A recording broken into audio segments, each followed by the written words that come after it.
Alright. Welcome to FaBled Hunters. I'm Yanji. I'm Saint. And we're going to open some stuff today, or I thought we were, but it looks like you already beat us to the punch. We are still going to open some stuff. So we're back here for a couple episodes at the old school HQ.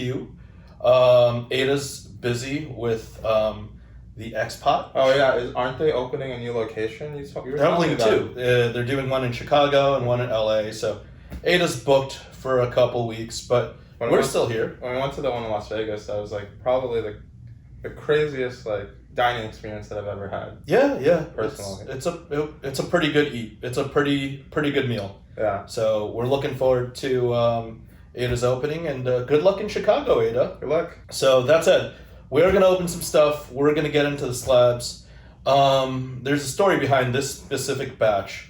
I had always referred to it, or I've been referring to it these past couple weeks as the Last Hope batch, because I made some content on CFB regarding legend slabs, and I sent about 200 slabs from MTG Legends in '94, and 20 to 30% of those slabs got damaged. I sent... That's a pretty crazy rate. Yeah, it's a pretty bad ratio. Yeah. It's almost like the people handling it are being underpaid, and they're absolutely incompetent on top of being underpaid. Yeah.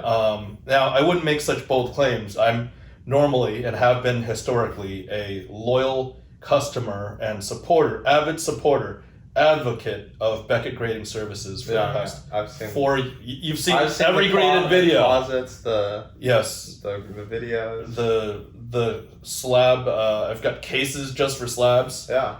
Dozens of cases, each filled with hundreds of slabs. So they must have effed up pretty hard. Yeah, they did already. They had already messed up. And there was one card. There was a piece of Alpha Power 9, which was, it was graded just fine at PSA. I had cracked it live, and it wasn't damaged when I cracked it live. I had recorded everything. I even took scans of it, and I sent it to BGS, and the edges got damaged. There's a nick on the back of the card, a surface nick.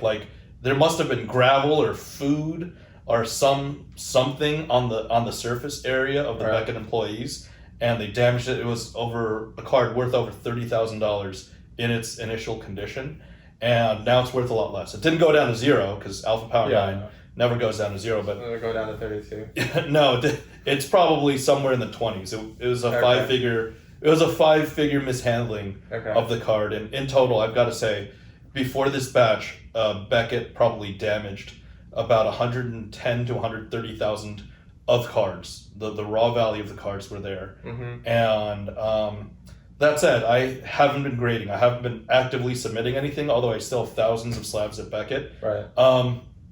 Different members, multiple people from Flesh and Blood and Seals, multiple people in the community, in Magic and in Fab. Even international folks reached out to me. They're like, Saint, we trust you to handle the slabs. What can you do? And I didn't have a solution initially, but I did appeal the damage of that card and other cards to my client rep at Beckett Grading Services. He came back with an unacceptable excuse. What did he say? Well, he said that Beckett does not take liability for anything damaged. You can read the contract, Saint.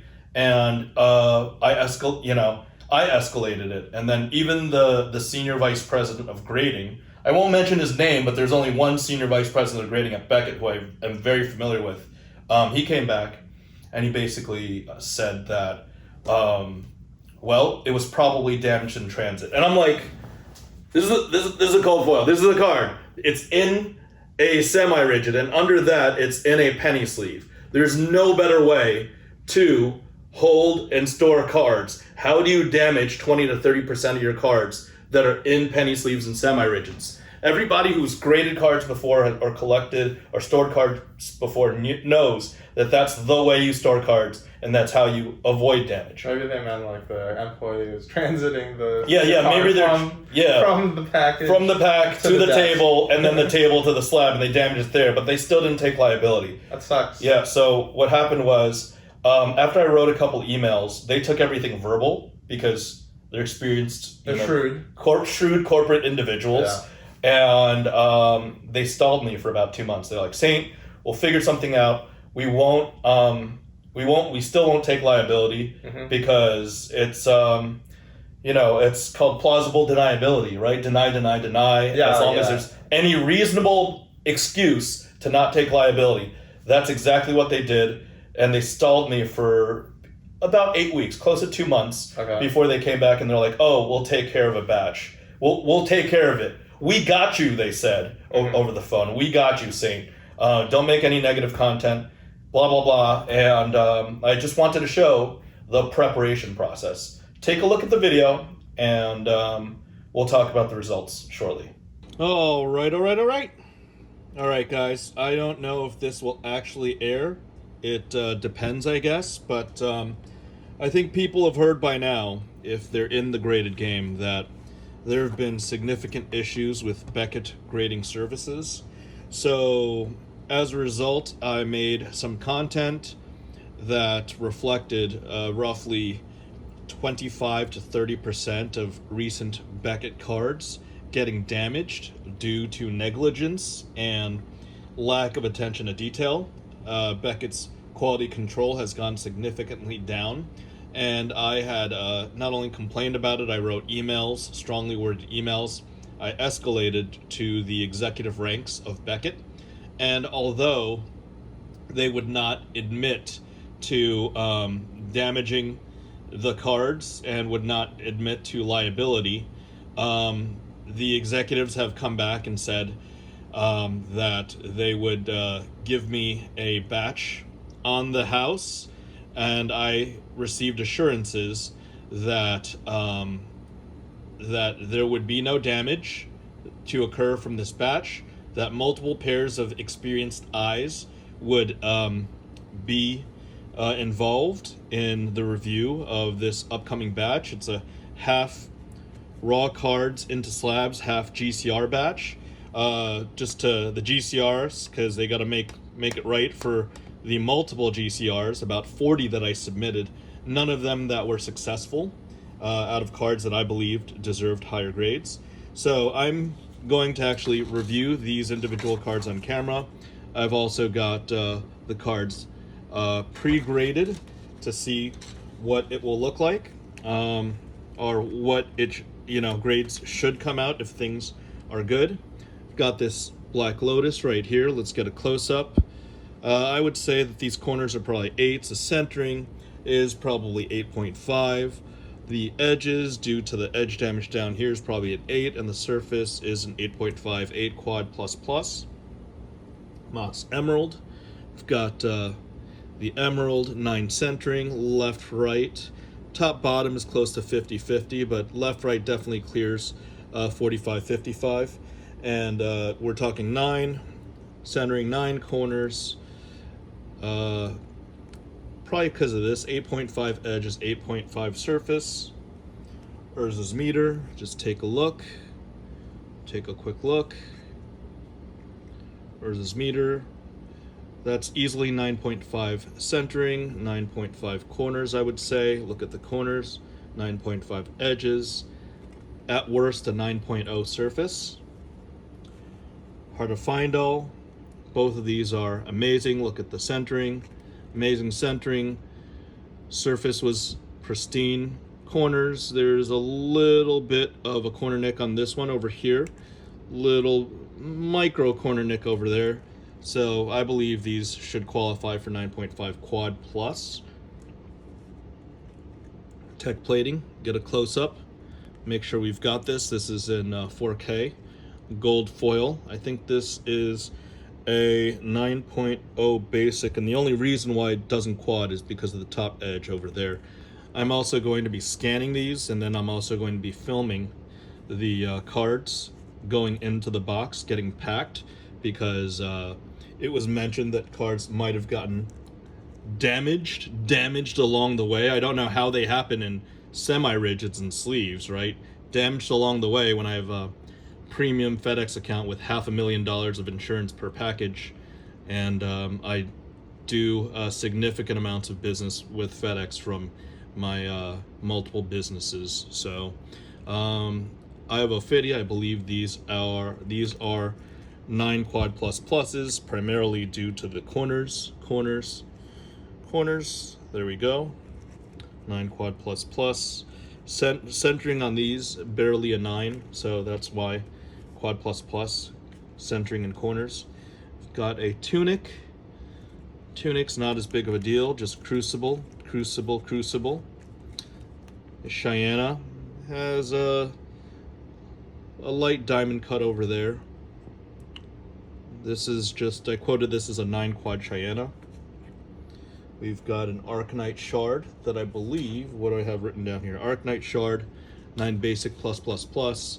You've got a huge issue with the alignment of the centering here. Diamond cut for sure. It's down and to the left. Look at that versus that. That's definitely 2-to-1, 65-35, something like that. And we've got the Matt Rogers Calling Auckland Wind, the gold foil. This is a mid 5-figure card at the very least before we even talk about a slab premium. But this specifically was Matt Rogers' win from the Calling. Okay, we're ready. Before we get into the slabs, let's just review really quick. I've blacked out all the sensitive information. Me, my account number, the sales rep, my address, phone number. Here we are. We've got 24 slabs. 10, which are the regular slabs. They said they got me on a batch, but yeah, no charge, only for the 10 card graded review. So they charged me for the 14, although, again, they're supposed to got me. All they got was my money, as you can see here. It was 14 charge, $250, $3,500, $3 for a special pedigree label, and return postage of $80. They got $35.83 of my and the community's money. Again, I didn't want to do this batch. I got my arm twisted to do it, but here we are. Okay, I pre-graded everything like I said. I mentioned this page in the before I sent it out. You saw it, right? Actually, we're going to show the video. Yeah, well, right, Anji? Yeah, so for the people who haven't seen your video on Facebook, just can we go through like the process? Like, what do you look for when you're pre-grading? I look at all the cards. I basically look up. I look at the centering, and I'm like top, bottom, left, right. On the front, on the back usually matters a lot less because back centering is only maybe 20% of the concern. Sure. So, anyways, let me get these slabs out. Ooh, get these slabs out. It's only 20% of the concern. Well, I just meant to ask because so the grades that you're assigning is based off of your experience. My experience from having graded so many cards, tens of thousands. Yeah, so this is like based off of the expectation that they set beforehand on like this is like what should be a 9, this is what should be a 9.5, etc. Absolutely. Right. Yes, based on experience and based on me being around since probably the 106 serial number era, which was 2018, late 2018, early 2019, I think. Okay. So let's see. We're going from the bottom top. Card number 1, I called it an 8 quad plus plus. Okay. And it's the Alpha Black Lotus. This batch altogether is about $500,000. So first card, we went with the first card, which I felt had the lowest grade. And I was right. However, we hit a 8.5 basic. Okay. So that's not bad. That's definitely nothing to complain about. I said the centering was an 8.5. Maybe I was a little strict. Corner was an 8. I was right. Edge was an 8. They gave it an 8.5, and the surface was an 8.5. Okay. So we went 0.5 higher on the centering and higher on the edges. So that's actually a win. That's my Lotus. So yeah. Win to start things off, which is great. Next one would be Mox Emerald. 8.5 quad plus plus is what I said. Here, it got an 8.5 regular. So the centering, I was right at 9. The corners, I think they're a little stingy with. You see those corners? Do you feel like it being an alpha card plays into a role in terms of how strict or not strict that they grade it? I think it does, and I think that they've implemented pop control because if we look at like the 00089 or 0008 or 0009 series, they used to give cards with these type of corners 9.5. Yeah. So there's very little consistency, and all the true alpha, people that have the graded product, they know. That's why they called like 0008 and 0009 the dark ages. And the dark ages. Yes. Now we're illustrating a point that look, these should have been 9 corners, but whatever. Surface 8. Yeah. I'm even going to give them a push. I have no complaints here because it still came out silver label 8.5. Yeah. It's not a quad. Feels a little low, but at least I'm in range. And speaking of 9.5s or quads, pop control with the heart. The next card is going to be a heart. But let me mix it up really quick, Yuanji. Yuanji hasn't seen the other slab. Let's take a look. Yuanji, look at both of these cards and tell me which one has better corners. All right, let's take a look. This is on the left. On the top left, there's You a can little... see two little feathers. Yep. Okay. Bottom's okay, right? Yeah. And then on the right, this has like one little thing up here, I think. Do you see that? Yep, absolutely, yeah. One little thing up there. And then the bottom, all the other corners, I would say that this probably looks better. This looks better. Yeah, but they're both pretty much the same. Okay, there's this dot there, there's that dot. Pretty much the same, so they're very close. Yeah, very right? close. I would say to me they're both like around 9.5. Okay. Well, let's do this exercise one more time. So this is only slightly better, right? Yeah. Okay, let's look at this card and compare this to that card again.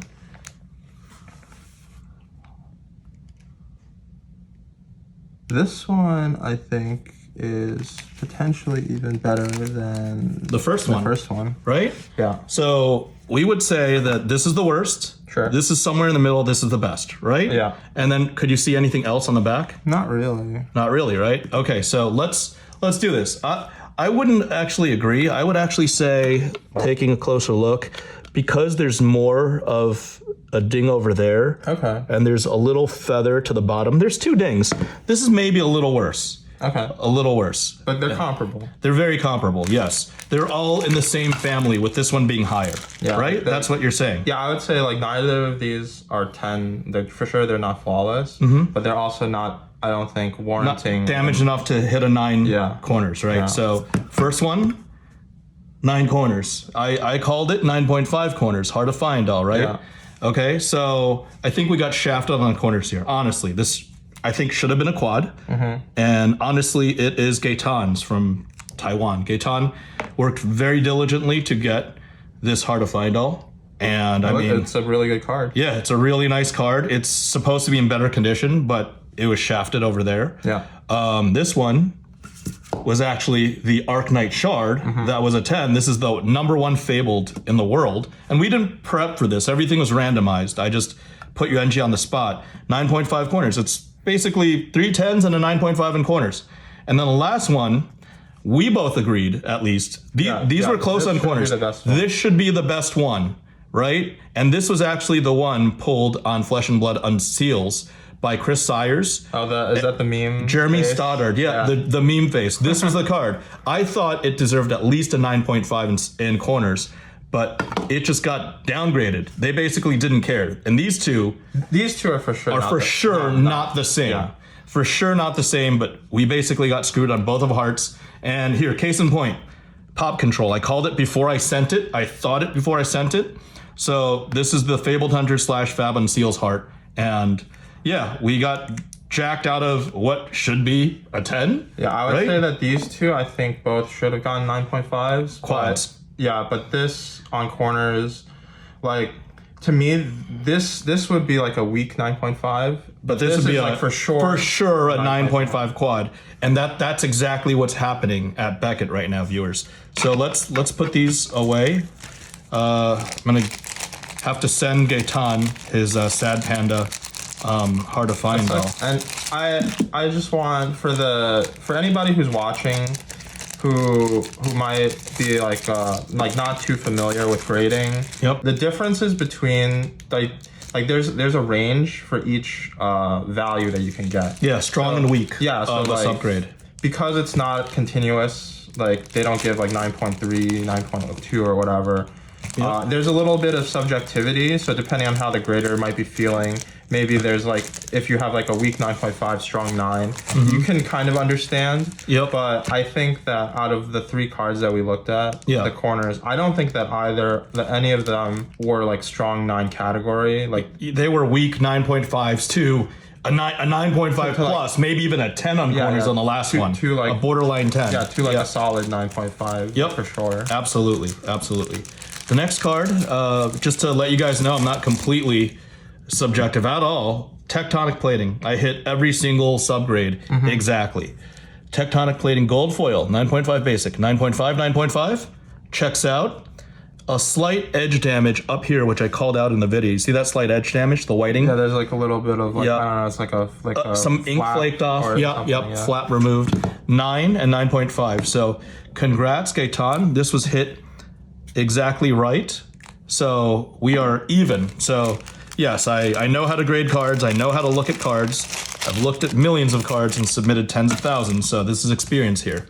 For the people, so you had pre-graded it as a 10. That's always the hardest thing for me to say. Like, how do you differentiate, let's say, between a 10 surface and a 9.5 surface? It's really simple. I've got high intensity lights, and you look at these cards under a light. Let's just look at this card right here.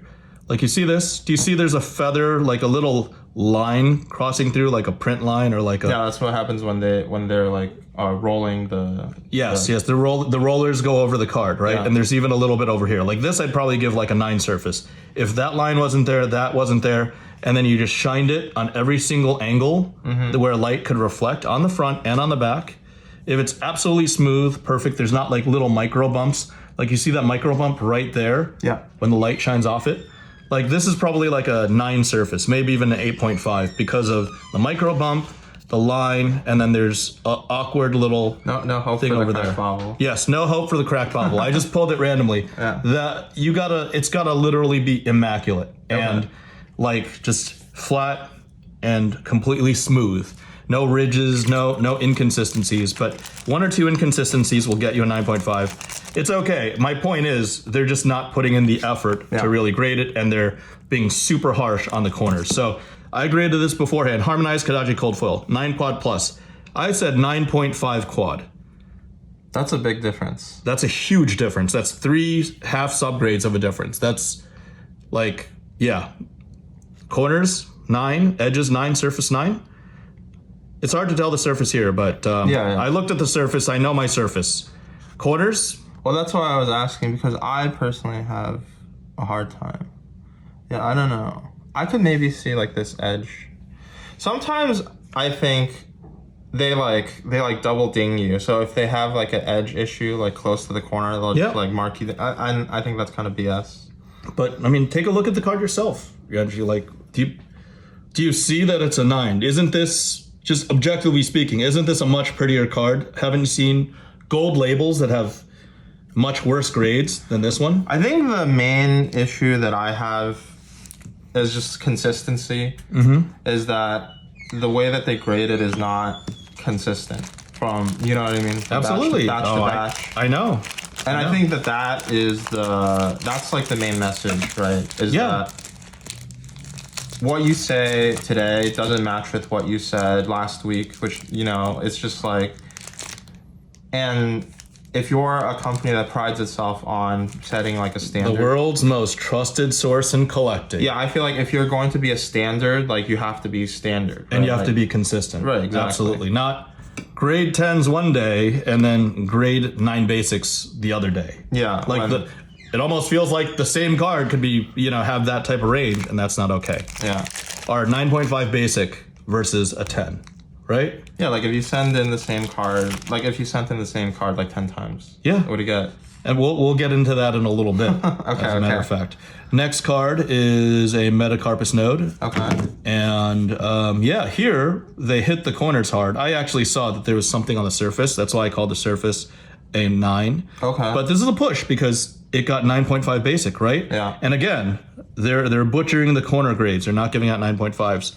Corner 1, you see corner 1? Corner 2? Saying what if they, because they must have hired some new people to kind of handle the increase in like workload. Absolutely, they have. What if all of them watched your videos and you just hear you talking about corners, and then they're just like, oh, we're just gonna make our new employees grade hard on corners. Well, they already have. Yeah. It could only get worse. Yeah. No, but it's a legitimate concern, right? Yeah, that's exactly what the whole video is about, Yeah. right? And we're proving it through a $3,000 plus batch, well, 3,000 fees, roughly, $500,000 in value here. Next is a Cheyenne. Here, see, I grade surface pretty strictly. I saw something wrong with the surface. Okay. That's why it's a 9 quad. 9 quad plus. We'll call it a push, right? 999, 9.5. Yeah. I called it 9 all around. So that's 9 quad plus. And let's see, the Arknite Shard cold foil. Arknite Shard, second to last piece. Here you go. They got a little present. Look at the centering. Does this look like 9 centering to you? Do you see that bottom left versus that bottom right? It's like justified. It's to the diagonal. Yeah. It's literally cut like a diamond. Yeah, Diamond so cut. like for the viewers, this top right corner is like to the right, and then the bottom left corner is like to the left. To the so left. the entire card is It's shifted over like a diamond. Like I would say probably like 5 degrees, yeah, something like that. And the bottom right here, look, that is so much thicker than that. I graded an 8.5, which should have been the right grade. Like on a bad day, Beckett will grade the centering a 7.5. On a good day, they'll hire Stevie Wonder to judge the centering and they'll give it a 9. And that's not okay. That said, this guy lucked out. This guy got, I said 9.0 basic plus plus. Pretty close, right? Yeah. It's a 9 quad plus plus. Well, I think even when they get it wrong in a positive way, it doesn't speak well for their consistency. It doesn't, because this is a joke. If you're grading this as a 9 centering, yet I could bring a ton of CE cards that have identical centering ratio-wise, and they give it 7 or 7.5, CE, IC, International Collector's Edition, MTG, then that's not good. You can't have a 1.5 rating swing on the most important subgrade that the whole agency grades by, right? So I think that's a good, for whoever got it from Unseals, is obviously like a benefit. But I think for the purposes of the video, it's important to highlight that even when you get a grade that is in your favor, we just have to highlight it. No, of course, because it's got an asterisk. It's not necessarily legitimate, right? Like, I don't know, not to get into, sports or baseball, like Barry Bonds, Mark McGwire, were those home runs legitimate? I don't know. The basic idea, though, and the first rule of grading and graded cards is you buy the card, not the grade, right? So you got to look at the card and view the card for yourself. Use your experience to discern when a card is overgraded. Well, that's what I was gonna get into, because I feel like if you're gonna spend your hard-earned money to send your cards to a grading company, I think that the numbers, like whatever numbers that they give out as a subgrade, should kind of counteract. It should give whoever's like buying and selling some level of comfort, where it's like, okay, I understand if I'm buying a card raw, I have to look at all of these things. But if I'm going to a company to have a card graded, or if I'm in the market to buy a graded card, I should have some confidence in the numbers that are on the label. And if your label says the world's most trusted source in collecting, it better not just have a trademark. There actually needs to be some substance and some proof around it. And here we are debunking that this is just a slogan. This is just a tagline. There's no consistency. There's no reliability behind it. There's some history, but within these past 2 years, that history is all getting flushed down the toilet. And that's where we're at. Last but not least, I graded the gold foil Findel Spring Tunic, Matt Rogers Collection pedigree label. I showed them the video where Matt won this, and I submitted this to BGS. So they didn't get that wrong. They got the label right. This is the one gold cold foil from the Calling in Auckland, New Zealand, that the Michael Jordan of Flesh and Blood himself, Matt Rogers, and he's a charitable soul too, and a good guy. He won, and he sent to the FaBled Hunters. The grades, the centering, same thing. Look at that. Same thing as a shard. You see that? It's a little less bad, but it's still pretty bad. It's thinner on the left. Much thicker on the right. It's angled maybe 3%, something like that. It's not centered as well as other cards that get a 9, right? Corners, the corners got butchered. So we flipped the corners in centering grade, because the corners, They look fine. Maybe because of the structural damage over here, slight structural I was damage, gonna say. that's closer to an 8.5. Sure. So here that's closer to an 8.5. I can. To me, it's like a strong A5, like a borderline 9. And edges, fine. Surface, regardless, this is a 9 basic plus. Yeah. 9 basic plus. So I'm going to call it a push because it's within the same category of grade, although 2 grades were transposed, right? Sure. It's probably a little too generous on the, probably was an 8 quad plus, 8.5 quad plus plus. But now it's ours, and no matter what, I got this for the slab, and I got this for the card because this was the prize of the Auckland calling.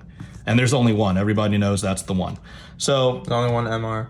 huh? Matt Rogers. There's only one Matt Rogers, that's right. And we have, let's see, we've got, out of 14 slabs, we've got 2 that were graded favorably, the Black Lotus, which I'm thankful for, Yeah. and the Arknight Shard, which the Unseals member should be thankful for. Mm-hmm. We've got 6 that were graded poorly. 1, 2, 3, 4, 5, 6. Mm-hmm. 6 out of 14, so almost 50% were graded by a whole grade off.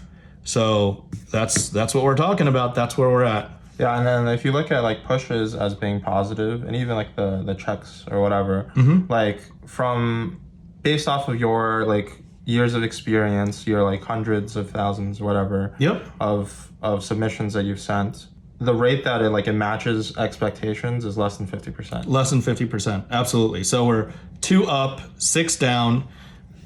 It only hit expectations 6 out of 14 submissions. Right? And that's not okay. They should be better. They should be better. Beckett needs to do better, or else people should stop submitting slabs to Beckett. Yeah, I think I've seen this in the past when I've dealt with like Pokemon cards from PSA. Yeah. So they have different eras of slabs, like whatever 2xxx, 3xx, whatever the case is. And I think like from era to era, you just like the reason why a video like this is important is because when you don't have the consistency from era to era, then all like the whole reason why you send a card into a company like this is to have like a long-term like value attached to the card. Absolutely. And so when you send them a card and then they're like, oh, you graded the card at Beckett in 2021, then that grade doesn't mean anything. You know what I mean? Like, absolutely. Like, you don't want that to get attached. Like you're spending money for the service. And consistency, yeah, like what is the and point? trust, and. Yeah, like what is the point? Exactly. It dilutes the whole value of Beckett and their 30-plus year reputation. What you're saying and what I'm showing the viewers is exactly the same thing, and I'm not happy. Again, as one of the most loyal supporters in the past of Beckett, advocating for them, this is no bueno. This is no good. Now we have the GCRs. Just making sure, just in case they, anything happens, they don't dock the grades. I have this documented.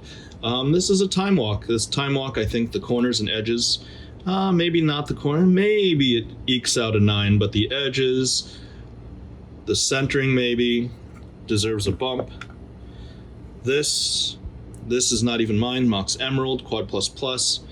I think there are a couple more 9.5s. I think the corners are nicer. I think the surface is nice. Surface should be the easiest to bump.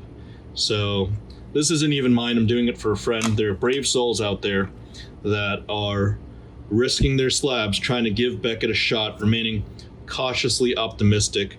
This one, there's edge damage. This actually came fresh from an unlimited break. These dings weren't there, but can't do anything about that. They're there now. However, the corners, I believe, are immaculate.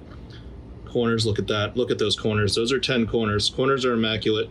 Surface is immaculate, so looking for a bump.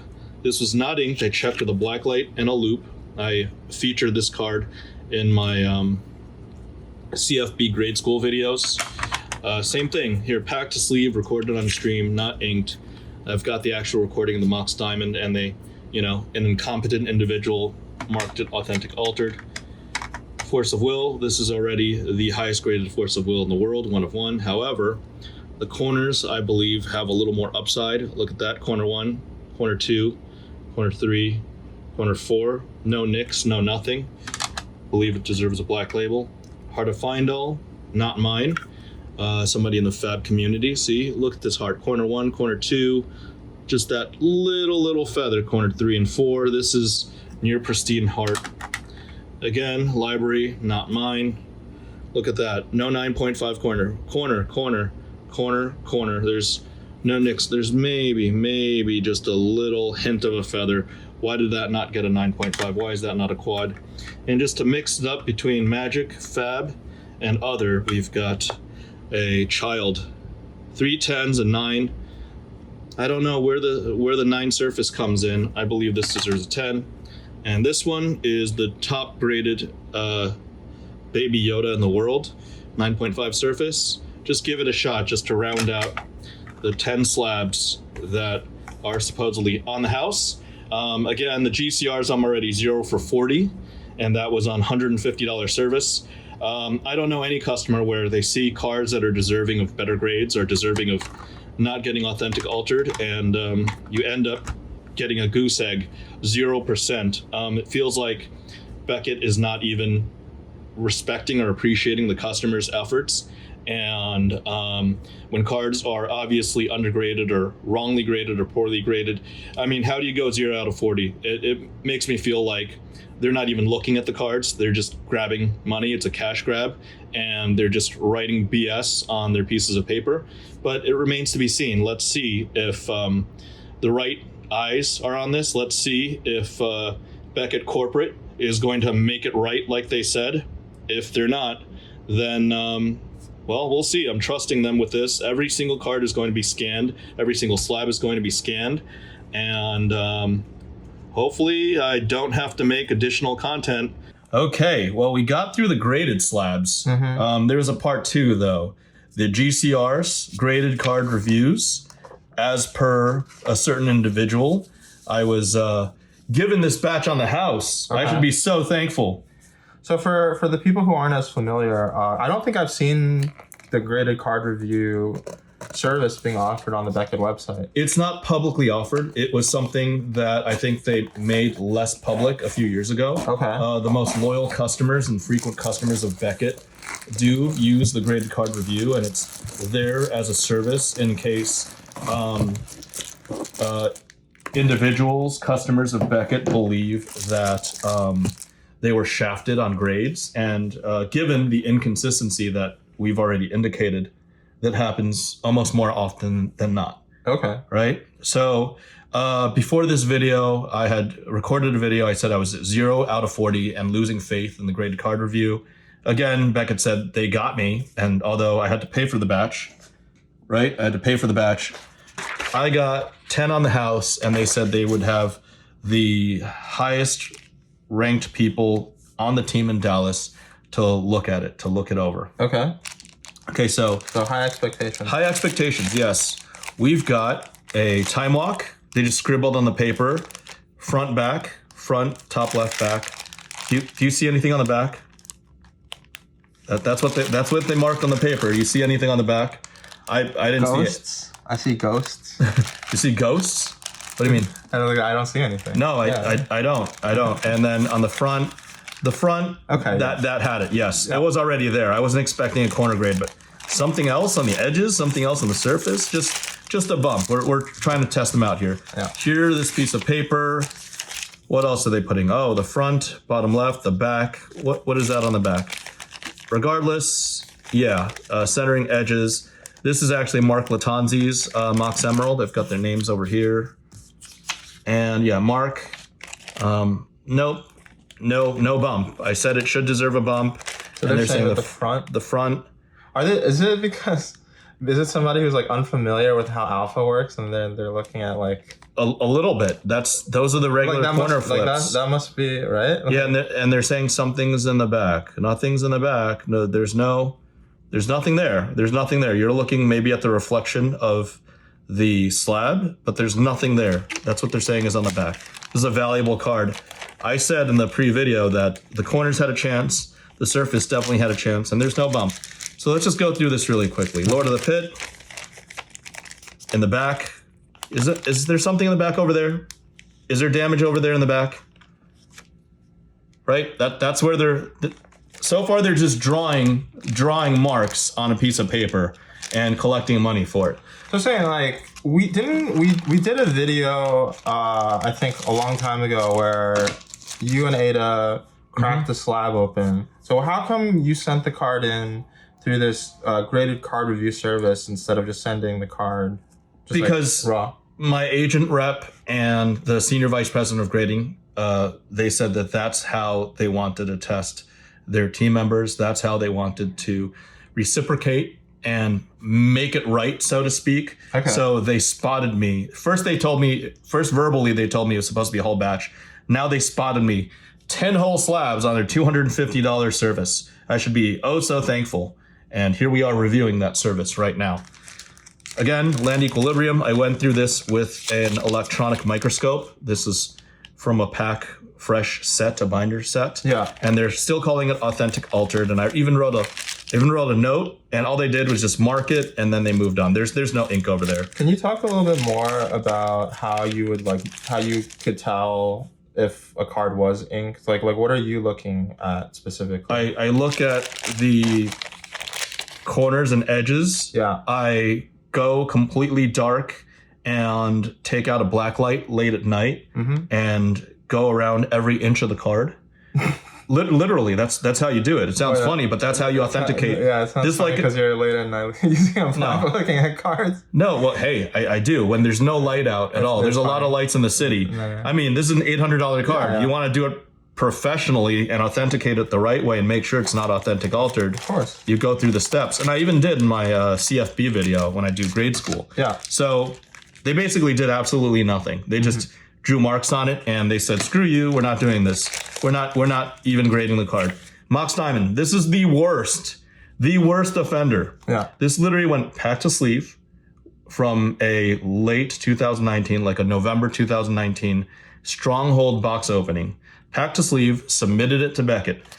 Beckett damaged it when they were handling it. That you see that top edge thing? Yeah. That's not ink. That wasn't there before. It wasn't there when I submitted it. Okay. And it's not ink. It was damaged due to friction on the surface. Yeah, why would you ink to damage? No, why would I ink my own pack fresh? No, they damaged the edge. Yeah. And then they were like, oh, the edge is damaged, authentic altered. And I'm like, no, it's not. And I wrote a note. I was like, it's pack fresh. I'll give you video evidence. And they don't care. They just marked it bottom left. Oh, it's inked. They literally, I mean, they just put random points and draw squiggles and say F you. That's basically what it is. F you, give us your $250. That's essentially what Beckett has been doing. That's what their GCR service has devolved into. And I mean, like, okay, so here's like the other thing, right? Okay, it's one thing for like you send a lot of cards in as for like submission, right? I do. But if you're like somebody who you're just like getting into collecting and you send them like one card, like you expect like you're sending them, you pay back at $250 for a service. Yeah. You're expecting them to do like this is like your first time getting into collecting. Well, actually, cards, right? it's great that you bring that up. I have looked at first time submitters. Yeah. I've got 2 groups on Facebook with total about 4,500 members. Sure. And almost every time somebody submits with a new account, they get grade inflation and they even get overgraded. It's kind of like you go to, I don't know, I've never been a crack dealer, but the stereotype is you meet up with a crack dealer and he gives you your first fix, right? Or you get your first, I don't know, needle of heroin, so to speak. And then you get hooked and you get addicted. And then afterwards, that's when you pay the price, right? And I've noticed that there's a lot of prominent times where batches, I'm not going to name names because the group's private, but people in our group, in the graded groups, they're like, oh, look at my first batch, look at what it comes back with. And then it's just overgraded left, right, center, all over the place. Sure. And then afterwards they submit it. They're like, what the hell? This is not what I signed up for. And then we, as experienced collectors, we look at it, we're like, wait, did you just get a 10 on, for example, an Arcanite Shard, right? Which I own, I bought it, but it's like, how did that get a 10? Or how did some other things get a 10? Or how did something get a quad? And that's happened. Like you look at the first quad ever of the Hard to Find doll, And it's a beautiful card, but it's centered. Bottom is bigger than top. Right is significantly bigger than left. It's an 8.5 centering. How did it hit a 9.5 centering? Probably because he's an early submitter. That was his first fix. That hard to find out wasn't worth much back then. They didn't care about population. It was just an oddity, and there was extreme grade inflation. Anybody that has bought or wants to buy that hard to find doll will look at it if they have any experience, and they'll say, this is an overgraded quad. It's worth significantly less. The label's a quad, but again, buy the card, not the grade. So, yeah. Yeah. All right, next we've got another heart. Same type of thing. You've looked at a couple hearts. Look at those corners. This corner's probably better than the shard that you looked at earlier, right? Yeah, just like that one little feather, and yeah, they're not bumping anything. So regardless, they're not bumping anything. Force of Will, they didn't bump. And of course, they don't write like. Do they? I know PSA provides like loose guidelines, like they write on their website. Here's what like a 10 is. Here's what not does Beckett write. They used to, and you have to look up on the sports forums from years ago, the sports card forums. But these days, it's just completely ambiguous. It's just like they're like black boxing. Exactly. It's like whatever we say, that's what it is. Yeah. That's how it goes. Great Library of Solana. It's okay. Just take my word for it. The corners are better.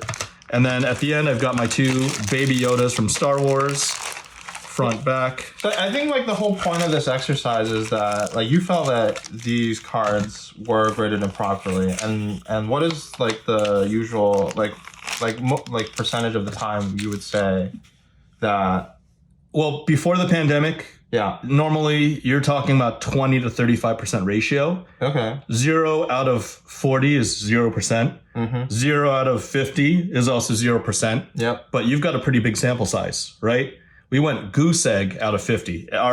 Just on this batch, it was 10. And this was the makeup batch. This was Beckett executives making it right to a customer that's probably spent 7 figures and that's when in their business. Their GCR service. And that's because they're like, we're going to make it right. Yeah. And these 10 all are duds. They came back into the exact same serial numbers because none of them were bumped. So I went 0 for 50. I must be really, really bad at this. Or this isn't a great pitch for yourself. This is not a great pitch for myself. Or something's wrong.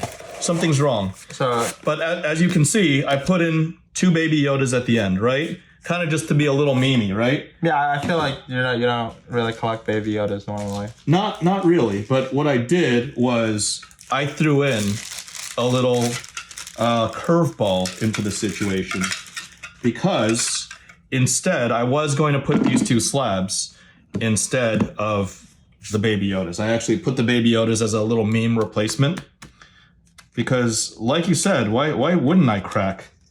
I went 0 for 50. I must be really bad, right? If I had 2 that I took out of that batch of 10, and I had instead submitted them, crack and resubmit, right? I think I see where this is going. Yeah, crack and resubmit. Then I should be equally just as bad, right? The result should be equally as underwhelming. Yeah. Correct? Of course. So look at this. This is a slab that was graded. Antiquities Urza's meter, 9.5, 8.5, 9.5, 8.5. Okay. Right? Look at this. That's an 8.5. This is the same Urza's meter that was cracked and resubbed because I put in 2 red herring just to keep them honest, right? So far out of the 2 cards, I'm 1 for 2 because they upgraded the surface here. Okay. Right? Because theoretically, if they're the world's most trusted source in collecting, you submit a card 100 times, it should be the same result. Right? Yeah, like doesn't matter. You send GCR, you crack it, whatever. Crack it. The standard is what it is. Yeah, so I'm 1 for 2 there, right? Yep. Look at this. This is a Mox Emerald. Sure. Right? And here it's 8.5, 8.5, 8.5, 7.5 for an 8. I thought it was undergraded. Okay. And guess what? I was correct. Because it's the same Mox Emerald. This is actually the piece of Power 9 that they damaged. They actually put a little hole mark. Do you see it? Do you see the pin mark right there? On the bottom left. They put a pin mark in there. That was gravel. That was something that wasn't there. I think my angle's bad, but... Your angle's bad? Okay. Yeah. There's a little mark right there, a little dent. right on the edge of the card. Or yeah, right on the edge of the card. On the edge? Yep, that damaged the surface of the card. Regardless, it was a 7.5. I thought it was closer to an 8.5, but it wasn't there when I had cracked it, and it's there now. And there's edge damage over here, edge damage over here. That wasn't there. Okay. Okay. And they damaged it. I showed it to them, and this is the one. Regardless, this is your work, Beckett. If anybody from Beckett eventually watches this, 8.5. How come it's 8.5 centering here and it's 9 centering here? How come it's 7.5 surface here and it's 8? I feel like centering should be the grade that honestly changes the least because it's the most objective, right? Like the numbers are whatever the numbers are. You just take your digital calipers or whatever you measure it, and Yeah, and then as long as it's within that range. But here, the most important grade and the least important grade are misgraded. This was wrong, and I felt this was wrong, and that's why I put in 2 red herring. I was 2 for 2. So it looks like you're not so bad at that. I'm not too bad at this after all. Yeah. But GCR, apparently, I'm so bad, I'm 0%. I'm 0 for 50. Yeah. Right? And I've been doing this for Why years. would anybody ever want to submit GCR? Like, what's the point? Well, the point is, why would anybody want to submit with Beckett with the service levels that they're providing right now? Okay. That's the whole point. That they're inconsistent. They're inconsistent in their raw submissions. They're absolutely negligent in their GCR submissions, and they're just all over the place. Like, you could submit a Beckett card 10 times and you would probably get 10 different results. That's crazy. That's how sad it is right now. It's really rough out there for people in grading. Now, before we go, I just wanted to say, like, normally, if a company is providing a service that's valuable, then great, the company deserves to succeed. The company deserves your money, right? Yeah. So I looked deeper into Beckett, and I saw that the names Eli Global and Greg Lindberg were tied to Beckett. So first off, Greg Lindberg, let's look into it. I've got the links. I'll put the links up. This is all public information, so if the attorneys want to send me nasty grams, well, it is what it is. I'm just citing public information. Greg Lindberg, the man at the center of the NCGOP bribery scandal. Greg Lindberg, wide range of industries from insurance and healthcare software to publishing data on sports memorabilia cards. Sound familiar? Greg Lindberg was also charged with bribery and conspiracy. Eli Global started from his dorm room at Yale. He's a CEO of Eli Global on the company's website, even now. So he used to take multi-million-dollar vacations, bought a Gulfstream jet, and leases another one. Like, one G6 wasn't enough. Greg Lindberg needed 2, right? Isn't that crazy? I think the crazier part is people like you are basically like paying for this guy's. Yeah, we're paying for this guy's vacation. He's worth $1.7 billion. He spent $1 million on a yacht vacation. Yeah. Speaking of his yacht, he has a 214-foot yacht named Double Down. It's because he's doubling down on doing illegal crap. Of course, I'm not saying that. The news is saying that because he was one of 4 people charged with bribery. He donated $7.5 million to both super PACs and state and federal political committees, and he's one of the biggest donors in North Carolina. Like, some people in MTG Finance or other walks of trading card games or collectibles, they get outraged because I own 1 Black Lotus, right? This guy donates $7.5 million to political campaigns to further his influence. That's some real evil investor crap, isn't it? And we'll get into it. There truly is evil investor crap because Beckett Ownership Group chairman Lindbergh sentenced to 7+ years. I hope it's like 8 or 10 years, but this is August 2020, so that's only a year ago. Enjoy the other 6 years of prison, sir. Chairman of the investment company that owns Beckett Media has been sentenced to over 7 years in prison for orchestrating a bribery scheme. Greg Lindbergh, 50 years old, 87 months in prison, and 3 years of supervised release. Lindbergh was ordered to pay approximately $1.45 million held in accounts FBI investigators say were established for the purpose of funneling the bribe payments. They convicted Lindbergh of conspiracy to commit honest services wire fraud. Yes, wire fraud, ladies and gents, and bribery concerning programs receiving federal funds. Charges have been filed following an FBI sting operation. So yes, doesn't this guy sound more and more like a D-bag? Because he is. I'm not going to read this whole thing, watching and listening. Both men had been held accountable for the crimes. Lindbergh and his accomplices, driven by greed, funneled millions of dollars to an elected official for the benefit of Lindbergh's business interests. Sounds sort of like the meme on Lumbergh from Rudy's content, right? Today, Lindbergh and Gray remain unremorseful and refuse to accept responsibility for their criminal actions. And just to close it off, Lindbergh and Gray gave, offered, and promised the commissioner millions of dollars in campaign contributions and other things of value in exchange for the removal of NCDOI's senior deputy commissioner, who is responsible for overseeing regulation and the periodic examination of GBIG. So basically, this guy's tipping the scales. He's bribing officials to further his business ends. And this guy's the actual owner and founder and of the company that bought and currently owns and operates Beckett Grading Services. So again, I would not have needed to look this up or said anything, but I wanted to follow the money and see who we were benefiting. So this guy's doing prison time right now. He doesn't deserve anybody's money. Definitely not my money, definitely not the viewers' money, who probably have, good paying jobs, work hard, are the backbone of America, are the backbone of the global economy. We don't need to give any of our money to this guy, especially when they're doing the job absolutely wrong. When they're screwing things up and doing the job absolutely wrong, they're inconsistent. Their word doesn't mean anything.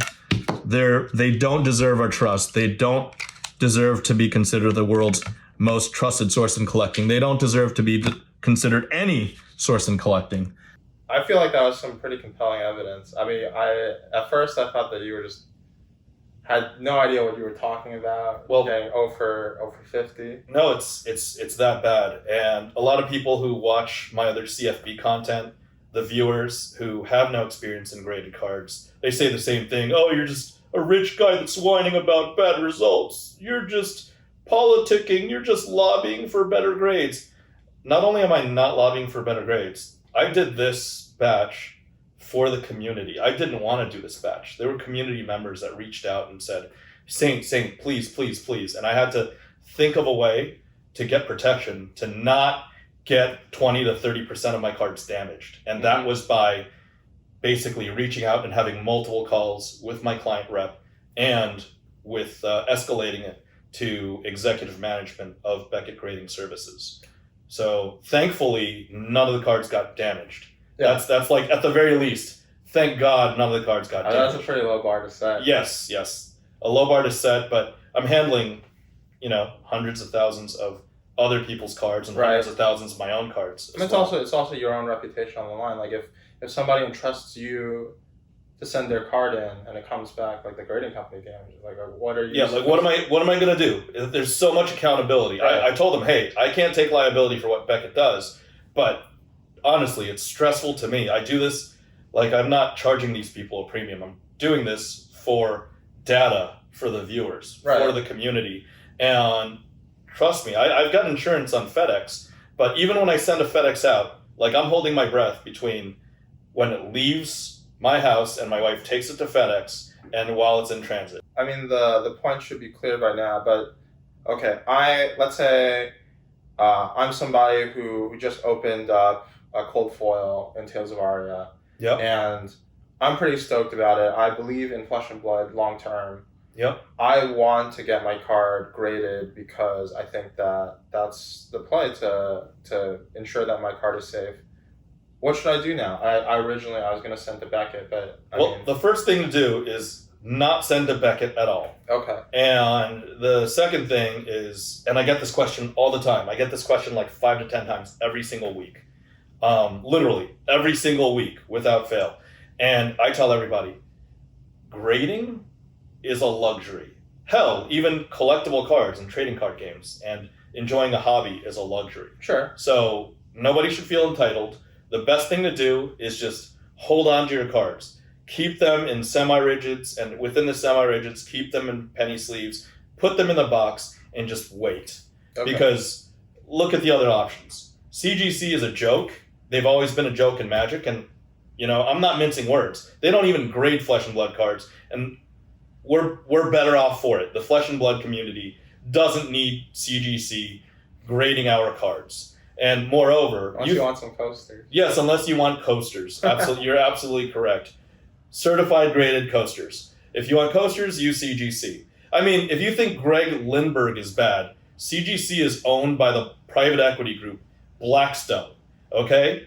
Blackstone. If that doesn't sound nefarious, I'm trying to tell you guys. You could look them up in the news. The other is PSA. Yeah. PSA is the largest. They do grade TCGs. They do grade Flesh and Blood. However, a little birdie told me that PSA is restructuring the way they grade cards. Oh, okay. So you know that they used to grade like booster packs, right? Magic the Gathering booster packs. Yeah, you showed me some that they fold the flaps. Yeah, they folded the flaps. Imagine you went in and you graded your cards the old way. Yeah. And just like with booster packs last year, they innovated and now they don't fold the flaps and now they've got, the new straight up long slabs for Pokemon packs, Yu-Gi-Oh packs, Yeah. Magic packs. They're also looking to take similar measures to innovate their grading process. So why spend $300 per card, which is I think their minimum service, to grade it the old way when they're in the middle of reinventing their process? Fingers crossed. Okay. Maybe subgrades, maybe AI grading, maybe not such a yucky, semi-translucent, slab. Maybe it's a little bit. So I guess the point is, it's not that grading cards is bad, but grading cards right now. Grading cards right now and subjecting your cards to what looks like a 20 to 30% rate of damage through Beckett, Yeah. as well as putting in money when they're in the middle of innovating their whole infrastructure and redesigning the slab with the other case. Mm-hmm. That's bad. People are like, oh, could you recommend this? Could you recommend that? I'm going to do my best to try, some new grading companies that are popping up, but I will not recommend anybody right now. I cannot, in good conscience, recommend submitting to anybody at the moment. I'll give some places a shot. I'll give PSA a shot. Heck, just to let everybody know, I've got about 7,000 slabs that are grandfathered in at Beckett. And a couple of people that submitted with me, they're like, oh, well, aren't you afraid that Beckett's going to damage or take, take retaliatory action? Putting a target on your back now. I don't care. Like this was content. This was the truth. Mm-hmm. I will not stop sharing the truth with multiple graded communities as long as Beckett's doing a bad job. Mm-hmm. I could just as easily say, give me my 7,000 cards back. Actually, I think they billed me for 3,000 of the cards already, and I probably won't get them back until 2023, although they took my money already.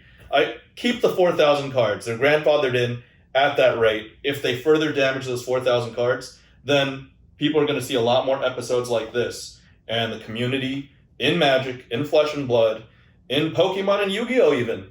Hell, I've got some Pokemon cards over at Beckett. They'll know. And we together as a group will vote with our wallets and let everybody know that the world's most trusted source in collecting no longer deserves that name. All right? Hope you guys learned something today. Like, comment, subscribe, tickle that notification button, everybody. And see you next time. See you next time. Bye.